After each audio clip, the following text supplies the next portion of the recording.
This is a recap for Wednesday, December 16th. So I'm going to start with CAMI, week 13, and just kind of go down the page and filling in some of the problems and reviewing. So here's where we started on Monday, and this is also in Monday's recap. So I'm going to go pretty quickly until I get to a problem that we haven't done yet. So let's see.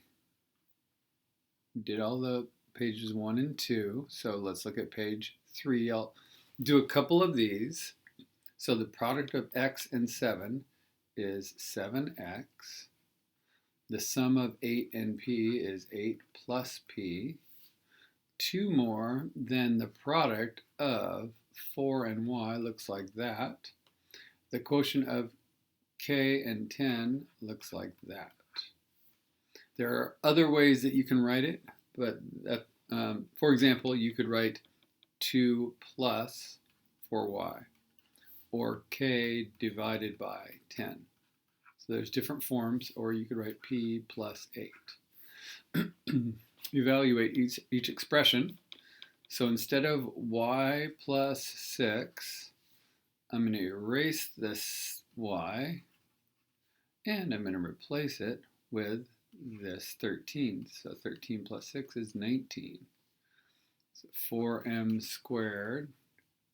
When m is 3, I'm going to erase the m, and I'm going to put in a 3, but I'm going to put in parentheses because I want to make sure I do the correct order of operations. I'm going to do it right here.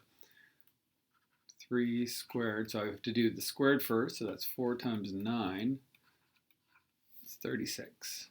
So when m is equal to 3, 4m squared is equal to 36.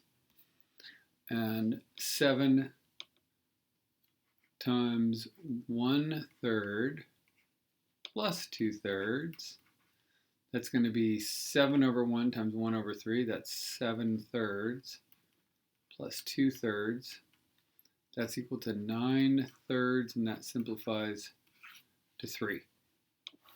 And then number 11 is we're going to replace a with -4 and b with 9, and then we're going to square it. So when I combine -4 and 9, I get 5. So we'll go, typically I like to go down, but there's no room, so I'm going to go right here for my next step, and that's 5 squared is 25. And we'll save 13 for tomorrow and determine if the number gives a solution. So we're going to put in x equals 4 and see if it's a true statement. 7 plus 3x equals 19. We're going to delete this x and instead replace it with a 4, which I'm going to very carefully put parentheses so that I remember that it's multiplication. Doing multiplication first, I get 12. 7 plus 12 is equal to 19. So we say yes, that is a solution. -2, and instead of y, I'm going to put 3 plus 5, and I wonder if that's equal to -1. -2 times 3 is -6. When I combine -6 and 5, I do get -1. Oops, let me clean that up a little bit. And since -1 equals -1, we say yes, it's a solution.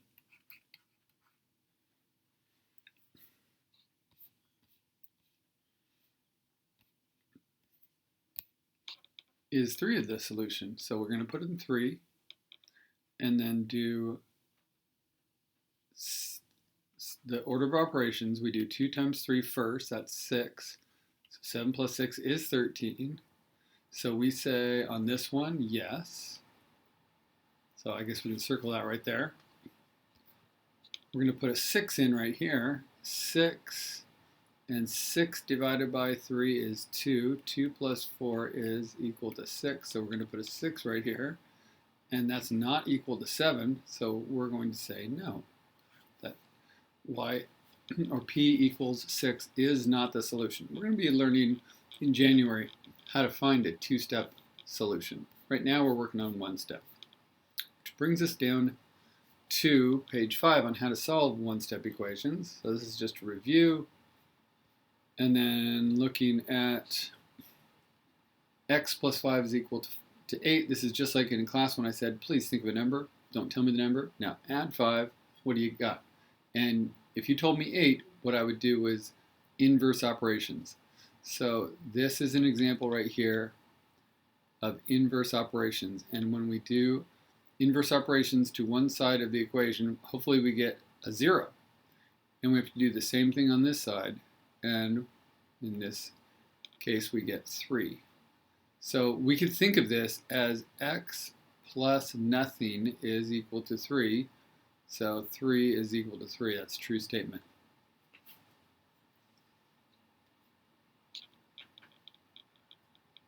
Inverse operations right here on a number minus 2 is equal to 7. So we undo this. This becomes 0.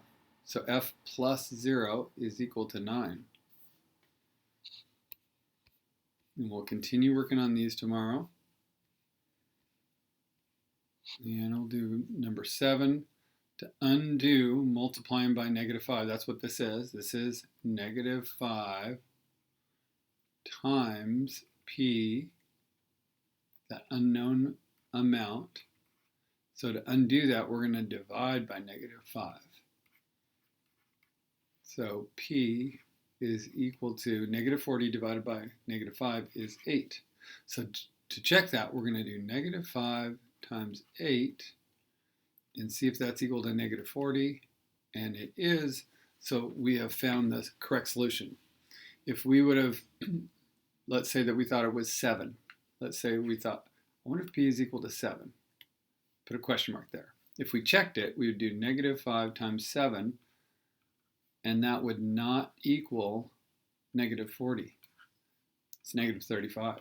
So that means that this is not a solution.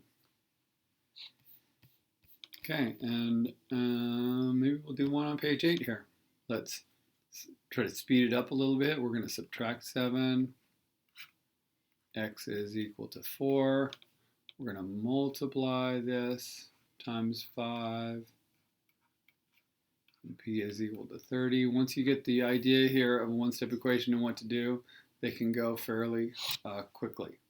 Okay, so the other thing that we did in class today, let's see, I want to go to Math 7 resources. So this is a classroom that you guys are all members of, and if you want to do this challenge that we did in class today, you can go to classwork. Some of us went and did it in breakout rooms. So you go to classwork and you go to the algebra section, and at the bottom there's something called a mobile balancer. A mobile is one of those things that hangs up in your room and it's balanced, and it looks like that. So to play it, you just click on play. You could log in as you can make a quick account so that you could save your puzzles that you've done, or you can just play as guest. So period 37 wanted to see the solution to number 13. So I am going to use my writing tool, and because there is the ability on this to just choose a pencil, and I'm going to draw this out a little bit more like an equation. So we've got a heart. I should have used, here I'm just going to use black, I think. And I'll do it over here. Okay, so if I take this heart right here, and I'm just going to make it go like this, and do another one, and then if I put all these together, then that balances with the other side. So if these are in balance, then we're going to do 24 divided by 2. Each side has to equal 12. So this has to equal 12. If there's a way to turn the sound off, let's look and see. Sound effects, there we go. We do not need the sound effects. All right, and we'll go back here. And these hearts are worth 2. It gives it to us right here. Let's go back to my pencil. So it tells us right here, back to the black pencil, that these are worth 2, so I can replace these with 2 plus this green shape. Here, we'll fill this in so real clear on what that is. So is equal to 12 because that's going to be half of that mobile. 12 is over here and 12 is over here because it's in balance. So I'm going to combine those 2's to get 4. And then I'm going to undo it by subtracting 4. So one of the green squares has got to equal 8. So a green square has to equal 8. So I could put in right here, this is going to be 8. And 8 plus something is equal to 12, so that has to be 4. So there's the solution for puzzle 13. And just looking at the puzzles, back to the puzzle menu, there are 1 through 24, the explorers, and then also under explore you can go to, I wonder what happened to, there we go, 25. I'm just not doing this quite correctly. There's 25. We've got 25 through 48, 49 through 60, and then it becomes more difficult. And it goes all the way up to master level of 144 puzzles. Just take a look at that one right there. Looks pretty challenging. It's got negative numbers. All right. And you can also apparently, if you have an account, make puzzles for each other. So that might be something that we're going to do. All right. So that is an update for Wednesday, December 16th.